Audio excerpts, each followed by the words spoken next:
What's up? Welcome to Armor God Woodworks, and welcome to a little tip that I wanted to pass on, just by what we do for a living and the stuff that we've been doing for a long time. So a lot of the stuff that we do involves reclaimed heart pine, and so today we're going to be working on some reclaimed heart pine pieces. They're super dirty, so I got my gloves out, and I mean these things are filthy, man. They've been under our house for probably 100 years.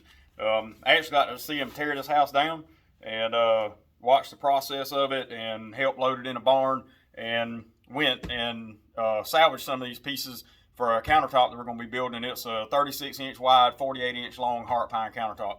So we'll be assembling these pieces. They're 2x6. I think they were probably the rafters, based on the tail cuts and stuff that I have that I cut off of these. They're approximately 47 inches long now. The request was made for it to be 36 by 48. We obviously weren't able to get 48 inches out of it because we were getting two cuts out of one piece. And the piece wasn't like 95 and a half. So we were able to get 47 inches out of each one, which turned out and worked out perfect, I think. And we should be good to go. So one of the most aggravating things that you have to do when you're dealing with salvage lumber, especially antique heart pine, is nail extraction, because one of these sides right here we've got to run through the joiner. The other side we'll flip it, square it on the table saw, and then we'll probably rip the joint side down to our nominal width that we need, which we're trying to get 5 inches on each piece, and that's just kind of what we're working with. So I think if we can get 5 inches on each piece, we'll be perfect for our end product. So anyways, that's what we're shooting for. So extracting nails is probably something that I really don't enjoy whatsoever. It's really aggravating. Most of the nails that are put in here are case hard nails. They're supposed to be really hard, but they're kind of soft up there at the top where they've been exposed to the weather, because if these were on the roof, the roof probably leaked a little bit, and so you're going to get water damage and stuff like that. The nails are going to be rusted a little bit and soft. So you got to figure out a way to get these things out. The only way you can get them out is to get below where the rust is. So most of the time that would involve a chisel and a hammer and some kind of a pair of pliers. A lot of times I'll use my Leatherman. I use a Leatherman to pull them out. Sometimes the Leatherman isn't strong enough, so we end up swapping over to some vice grips. So I've been doing that for quite some time, and I recently figured out something that was just a little bit easier than what we were doing. And I don't know why it didn't come to me before, because it makes absolutely perfect sense. So when you're chiseling down and extracting nails, you're chiseling down into the side of the wood, which will be this top portion right here where all the nails are. So the first thing you want to do is do a visual inspection and see if you can see where the nails are. And if you can see where the nails are, go ahead and get those out first. And then once you get those out, you can get you a nice little metal detector like this. We've got one this size, and then we got a little small one that's about the width of the board. This one tends to work a little bit better. It's a little bit stronger, and so we just use that one. It's got sound and vibration. I prefer the vibration because I usually got my headphones on, can't hear the sound. I can feel it when it vibrates. I know where a nail is. But the first thing we're going to do is do a visual inspection and see if we can find any of the nails. So I can see in this board there's one there. There's one there. So there's about 4 or 5 nails in the top of this board that I can actually see.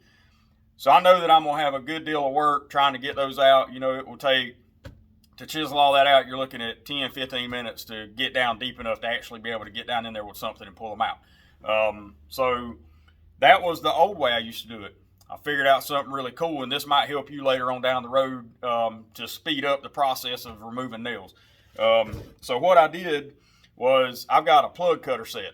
And so I've got a set that has it cuts tapered plugs. So it's open all the way around it, and I'm not worried about extracting the plug. I just need a hole.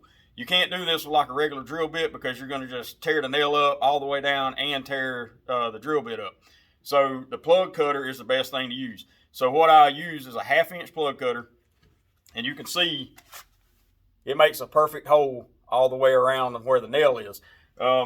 So once I run that through and I get that hole like that, we started using these channel locks, and these channel locks seem to work really well. You can tighten down on it really good.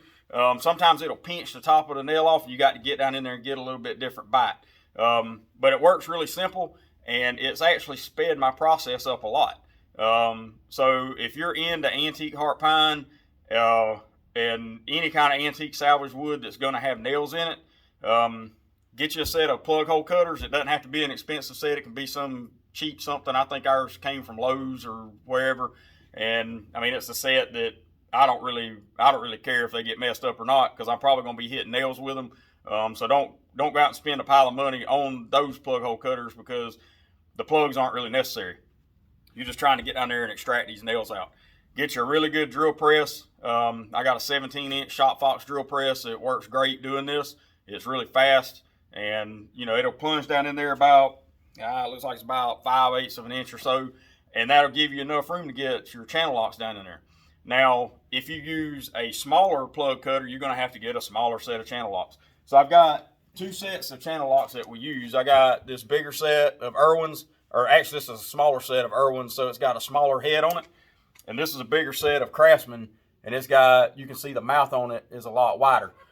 It's harder to get this set down in that hole because the mouth is the size of the hole. So really the only way you can use those, you have to turn them on an angle, which actually gives you a little bit more pry getting the nail out. One of the problems you might find out with this is some of the nails will break off down in there at that 5/8 point. Don't really worry about that too much, because it's going to be beyond where your blades are, because you're not going to be taking that much material off of that side. You're talking about, you might take 1/4 of an inch off that side. So if the nail breaks off in the hole, it's absolutely fine. Don't worry about it, but you want to get out as much as you can.